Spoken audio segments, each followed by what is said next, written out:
Hey, good evening, everyone, and welcome once again to a Tuesday night session on hints and tips of psychosocial intervention and education. Just to welcome everyone this evening, those who've been coming for a while, those who have maybe just the first time or we've just started. I want to thank you for taking the time this evening.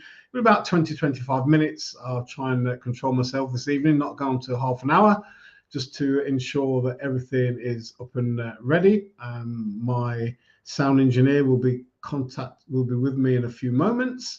We're continuing this whole thing about social fitness. We've been looking at the last few weeks, and if you've just joined us, there's certainly the recorded videos are on Facebook, LinkedIn, Twitter, and YouTube. And a study that was done started in 1939 and perhaps for about 80 years looked at what some of the benefits, looked at some of the contributions to long life. And one of them, of course, was good relationships. And they call the term social fitness. Oh, hang on. So here we go. Oh, yeah. Okay. Thank you, sound engineer. If it's there, okay, on Facebook, it's okay on YouTube as well. So I just want to say a big welcome to everyone this evening. Thank you for taking the time out. Those of you who will be watching on catch up later on, just welcome and thank you again for your time. Thank you, Pepper. Really good to see you this evening. And anyone who's watching, and if I know that there's some people watching and they don't comment, that's really, really cool. It might be helpful as well that when we do meet online at 7 o'clock, just take pen and paper. You might want to write something down, just one thought even, that can make all the difference in actually how we might actually run our lives and so forth. So part of the continuation this evening, thank you, good evening, Sonia. Part of the continuation of this that somebody wrote in. Now, the study really didn't really kind of take into consideration people's past, but it said one of the things that contributed to long life was good relationships. And someone quite rightly said, look, Della, I really agree with what's been said, but actually what happens if you don't have a good start in life? And that really set me off on a real kind of exploration. That's been much of my work has been for the last 30 years.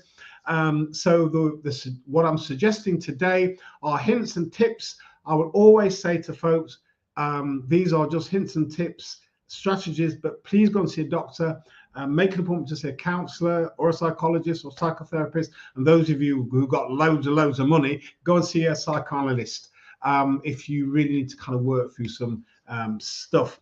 So we looked at social fitness. There's a few definitions, and I'll just look at one of them. Social fitness, it's defined as the combined resources of a person gets from his or her social world, and it talks about how we use resources and part of relationships to help us, especially during difficult times. So it's really important that we learn this whole thing around social fitness. Good evening, Caroline. Good to see you this evening. So we looked at Erikson, 8 stages of psychosocial development, and he was very, very clear that actually the first few years having parental input is really important. So if parents are nurturing, caring, loving, supportive, reliable, dependable, the child grows up secure. And if the parent is unpredictable, unreliable, not dependable, not caring, not nurturing, the child grows up insecure. So we can see then if the parent, now it's interesting, if the parent is nurturing, caring, attentive and so forth, the child grows up secure and remains secure even if in an environment that don't really like them too much. But when people are grow up in an environment where they're insecure, they grow kind of really they grow up as insecure adults. So what can we do? So that's been part of my work as a therapist. So I'm not too sure what happens with some of the newer models of therapy, which is really short work, strategies, coping mechanisms, but certainly in long-term therapy, where in a sense you are reparenting individuals. You don't talk about that language, but what what needs to take place in the therapy between the client and the counselor is the development of a new relationship. So, for example, if you have women, for example, who've had a kind of a long history of very unpredictable and abusive relationships, what can really be helpful is that they enter therapy either with an experienced woman or a man, and they learn how to relate to someone differently. So what happens, they learn a new way of relating, and when therapy is ended, they then what they've learned in therapy, they then put out into practice, and then they start developing new relationships with men or women, so forth. Good evening, Jeff and Paulette. Really good to see you this evening. So that's a lot of the work I've been involved in over the last 30 years, really. This whole thing about reparenting, helping people to develop a strong relationship. And certainly if women have had difficult relationships with men, so they then enter into a relationship with me or the male therapist, which is non-threatening, non-sexual, we talk about things and they learn how to be with individuals in a new way. And what happens then over maybe a year or 18 months, then they go out into the big wide world, they've learned a new way of relating to people, and then they have better relationships. So one of the other thing that we can do, so let's just say, for example, that we can't afford a therapist, or maybe there's some people who they're not keen on therapists. I heard somebody say during the week that all therapists do is just fill your head with nonsense and so forth and so forth. Anyway, good evening, Jenny, and I guess Dave is not far behind. Welcome, Dave, this evening. So how can we reparent ourselves? That's really important. So that's what I'll be looking at this evening. How can we reparent ourselves? Let me get to my notes. Yeah, so reparenting means we're giving our adult self, we're caring for ourselves in a way that we didn't have as children. Now, this is hard work. It is not easy at all, but it is possible and doable. And everything that I'm going to say this evening, possible next week, I'm not saying it's easy. Certainly in the initial stages of therapy, I've heard many individuals over the years say, look, Deborah, when I finish 1 hour with you, I'm absolutely exhausted.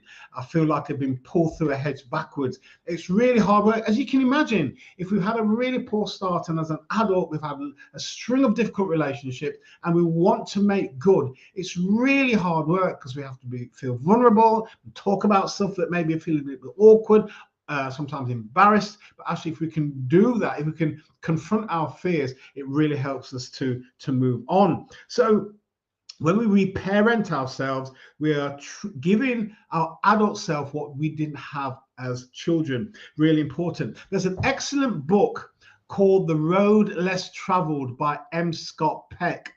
It's a fantastic book. And the first sentence is this: life is difficult. It's a brilliant book. Some of the things in there are a bit kind of dodgy, one or two things, but it's a recommended read.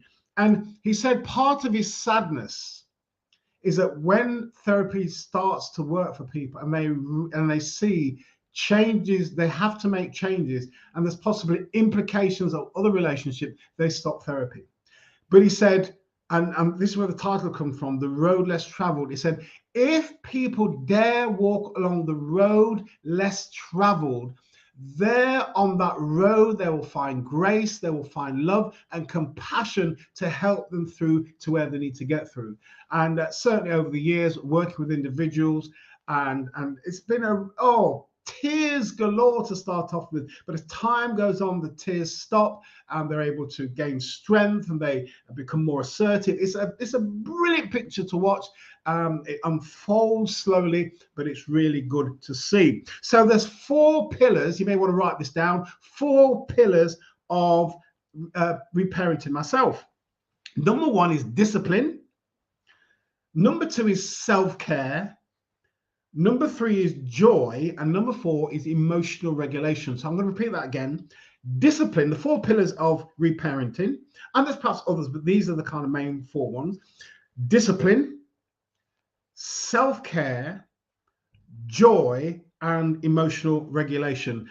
And I'm going to go through them in a timely way. I'm not going to rush it. If I only get through 2, I'll only get through 2, then I continue the other 2 next week. But certainly, please add comments, ask questions, please. And even if you don't want to ask a question in real time, please email me or DM me, as the thing is, or whatever it might be. But I do respond to individuals. So the first one, discipline, it's about. It's not about discipline. Is sometimes when we use the word discipline, it can be used in a very negative word, an oppressive word. We don't mean that. What we mean is that we start taking check of our own lives, and we start kind of putting away unhealthy habits, and we start creating new habits. So, for example, if you talk about an athlete and discipline, the discipline might be going out to train each evening or train in the morning. That's the word discipline. It's something that you do whether you feel like it or not, but you know it's going to do you some good. So this whole thing about discipline is really important. Now, I might have mentioned last week, a friend of mine, when I turned 60, she sent me this, my journal. Absolutely fantastic. And this is what it says. I'm going to change the world, and this is my plan. So she sent me this 4 years ago, and I reminded her a few days ago to say I was going to just showcase this on my next broadcast. So what you might want to do is this: I'm going to change my life, and this is my plan. And inside your journal, you get the journal, you get something that's really important. You begin to sketch out how you want your life to change. And it's not a book that you write in once, but you write in a plan. You sketch out something. In a sense, what I'm offering today, I'm just offering you some hints and tips, but ultimately you need to figure things out for yourself. Today I'm talking about the 4 pillars. Next week I'll be looking at something else, and you might get some ideas. And if you're like me, if somebody says, look, you've got to do it this way, there's a bit of it that says, no, you don't. Why have you got to do it this way? So what I tend to do, I get an idea and I might see a plan or a model, but what I do, I figure it out for myself in a very personal way. So you might want to get yourself a book. Things might be really difficult. You had a really bad past. One of the great things for me, I'm working with individuals at the minute who are on probation, and one of the great things I see is when some of the guys who really want, it's mainly guys, and there are some women as well, but it's mainly guys who really want to make a change in their life, and they come to the sessions with pad and paper. They want to make a difference in their life. They know it's going to be hard work, but they start putting things together and putting a plan together. And the plan is not static. It will change over time, but having a plan, working on it daily, looking at it, sketching things out, tweaking it, shaping it, doing something, learning from it, reflecting on it, can really bring you to a new place in kind of relationships and so forth. So I'm going to change my life, and this is my plan. I'll talk about a rule book maybe either next week or a couple of weeks time. So if you're starting off at a tough place, social fitness might seem a million miles away, but you're now an adult. You look at life differently. As a child, we were at the beck and call of our parents and how they treated us. Now you're an adult. We now have agency, or we have a level of control over our lives, and we can do something about it. So the first thing is discipline. We begin to put in place those building blocks that are really important for our lives. The next thing I just want to so building blocks.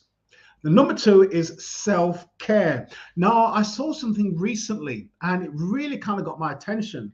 Self-care, as we've always known it as, how we really kind of look after ourselves. You heard me talk a few weeks ago about the 6 doctors: fresh air, sunshine, water, fresh air, diet, exercise, and rest. The 6 doctors that we need to help us in terms of our lives on a daily basis.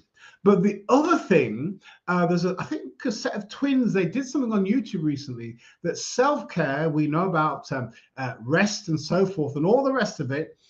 But actually, they said what's really helpful, especially when people have been burnt out, is good relationships. in a sense, you can't really get away from it.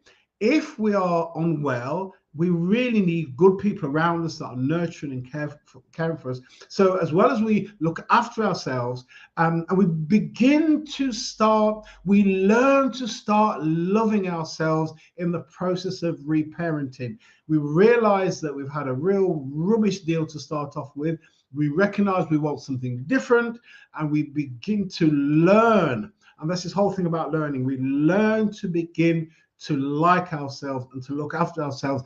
And self-care might mean that you start eating properly. That can be a road to self-care. You stop snacking, you stop missing out meals, you're not on a intermittent fast, but you're beginning to eat properly. Will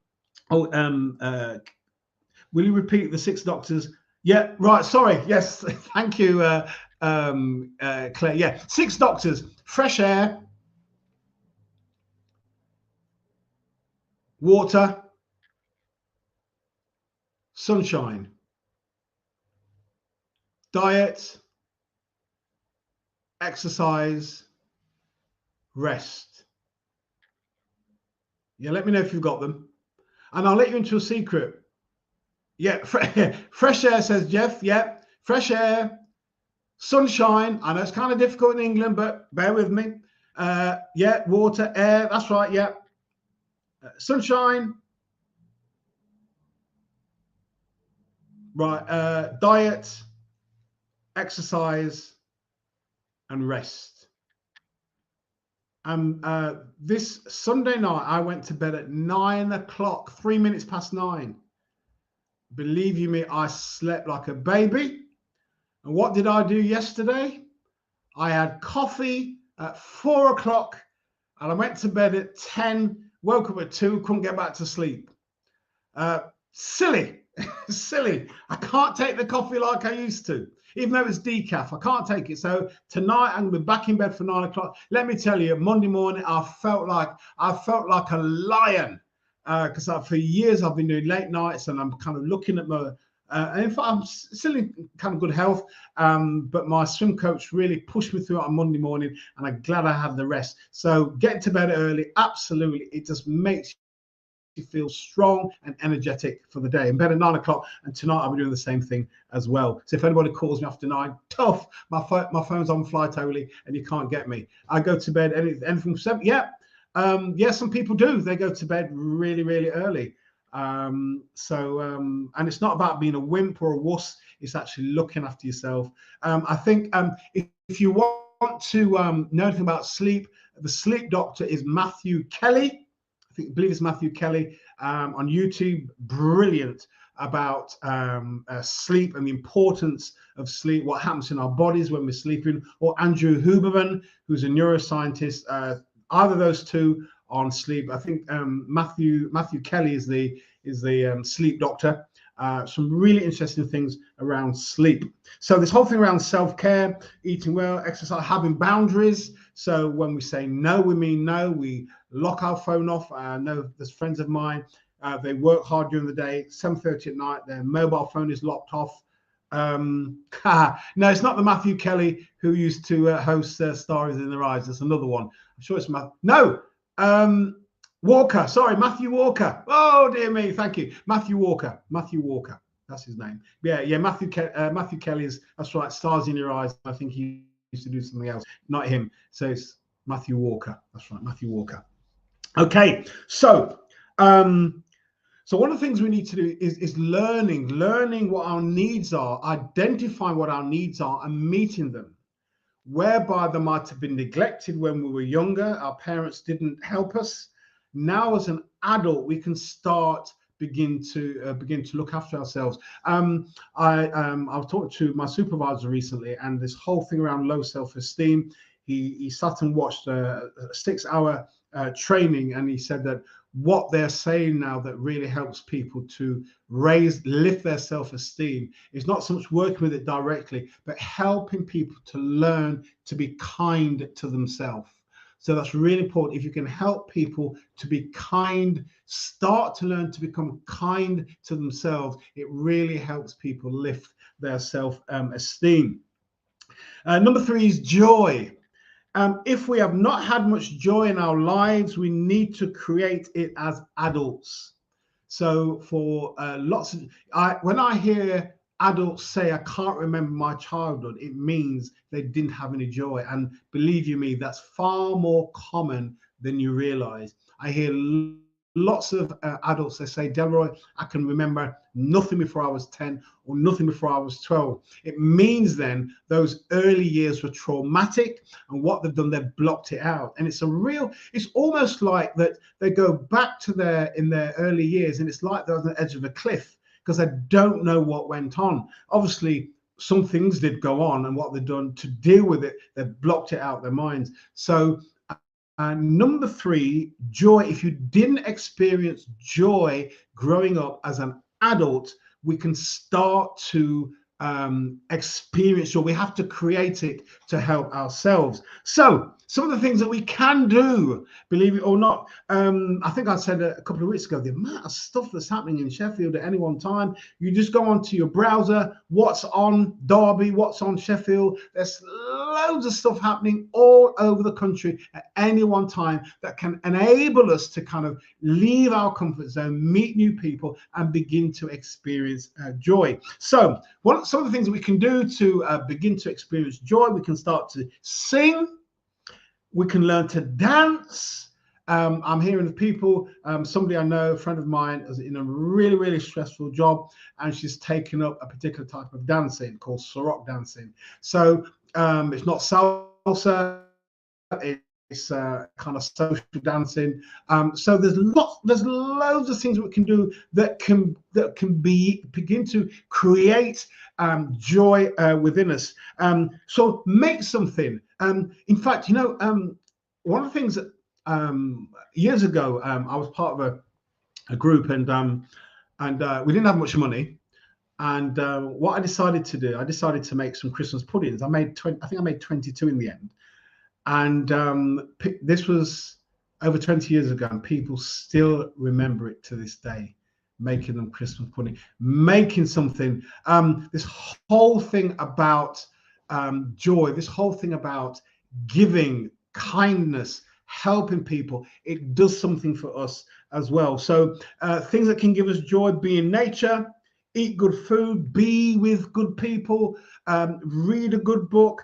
One of the things that some people really like is hugs. There are some people that just being hugged gives them a sense of joy.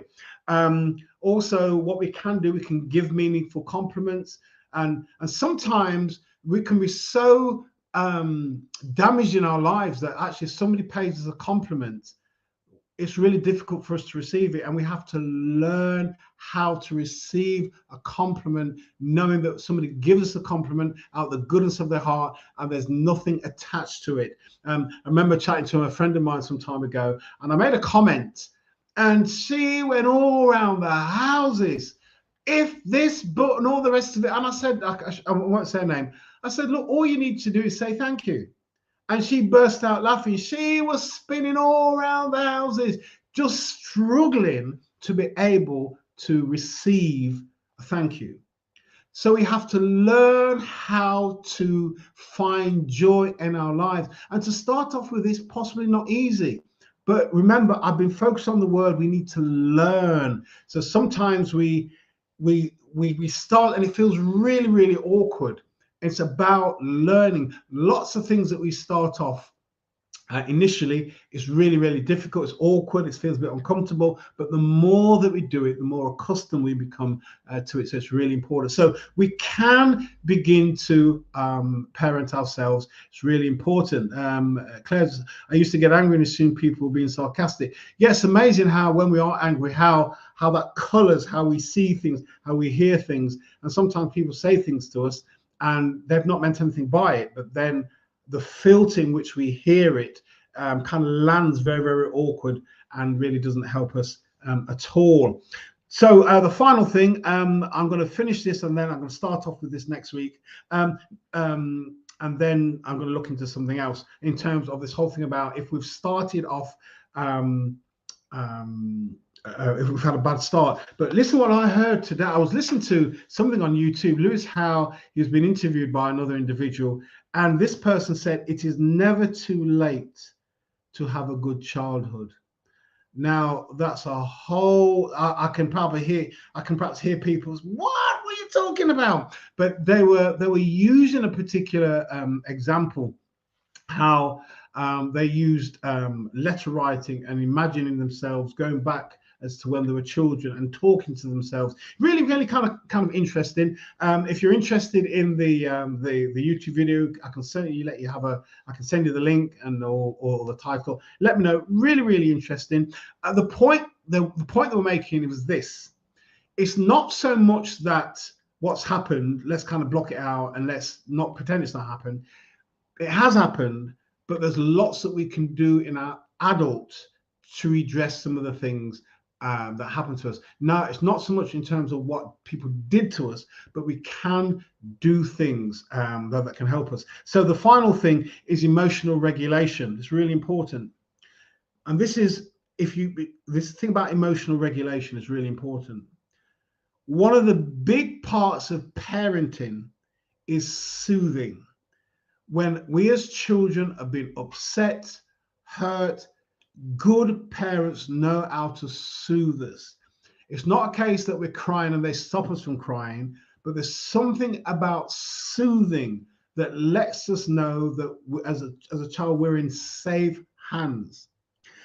And life, as we know, as adults, can be really, really difficult. At times it can be cruel, but we must learn how to be supportive and be kind to ourselves to circumvent becoming bitter or resentful or hard on ourselves. So that's really important. This whole thing around soothing, just the word itself, it sounds gentle and kind, doesn't it? That good parents, you hear good parents where the baby's upset and the parent or the father or the mother's holding the baby, or an older sibling is holding the baby lovingly, saying, there, all right now. There's a loving way now of the adult really looking after the child. Now, I'm not saying as adult there now, Delroy, there now. But it's about when we get angry that actually we're not hard on ourselves. Because what can happen is that we become hard on ourselves, and then the hurt, whatever, turns into bitterness, rage, resentfulness, and that is not good. One, it's not good for us, nor for the people. But also the other thing, it's not good for us physiologically. We now know enough that if we harbor anger in our bodies, if we harbor resentfulness and bitterness, it just releases toxins in our bodies that doesn't help us at all. So this whole thing about emotional regulation, it's about learning to soothe ourselves when things are difficult, when things are hard. We learn how to soothe ourselves. This is not denying what's happened to you. It's not denying that things are difficult, but we learn how to soothe ourselves. The more we can do this, the better adults we will become. Doing so helps us to love ourselves more, and in doing so, we love other people as well. So they are the 4 pillars of reparenting. I'll say a lot more next week and maybe the week after. Is discipline, self-care, joy, and emotional regulation. Emotional regulation, how do we soothe ourselves when we're angry or upset? And sometimes for some people, I know that when they're really upset about things, they go for a bath. And that really helps them to relax. It calms them down. It stills them. They're able to think through things, and it just kind of helps them. And maybe listen this evening how, if we get really upset, sometimes we develop ways of soothing ourselves, alcohol, drugs, and so forth, and overeating, all that type of thing. They may help in the short term, but in the long term, we then get addictions, and we don't want to do that. So the whole thing about learning to self-soothe, learning to calm ourselves, learning and we can soothe ourselves by listening to some music. We're really upset about something. We listen to some gentle music that really calms us. There's a friend of mine, I'm not seeing him for a little while now, but he said when when he was angry and a way of dealing with it and soothing himself, he would go for really long runs, 10, 15-mile runs. And by the time he'd finished the run, tired of course, but he'd calm down, soothe himself down, and he was able to get on with what he needed to. But find ways in which you can look after yourself and soothe yourself. So thank you all very much this evening. I don't think there's any other thoughts or any comments. But yeah, do things that where we can get joy from, and start exploring. Yeah, as I said, there's so much happening in our cities. We don't just have to sit home at the weekend watching Netflix. If we can get out, there's being in nature, but the amount of stuff that's happening in museums and theatres. Even though we may say to ourselves, look, Daryl, I'm not really a theatre person or museum person, but just go out there and just see what's happening. Something there might get your attention, and you might be drawn to something which might actually surprise you. So I wish you well. Social fitness, how we can reparent ourselves. I wish you well. Enjoy the rest of this evening and the rest of your week. And please, if you want to share this with an individual, please do. If you're finding it helpful, let me know. And certainly share with your family, friends, work colleagues, anyone who you feel will get some interest from this and some benefit. Really, really good. So thank you once again for your time. And just for your time and being here with us this evening. Take care, all the best, and see you next week. Have a great week. Thank you. Bye.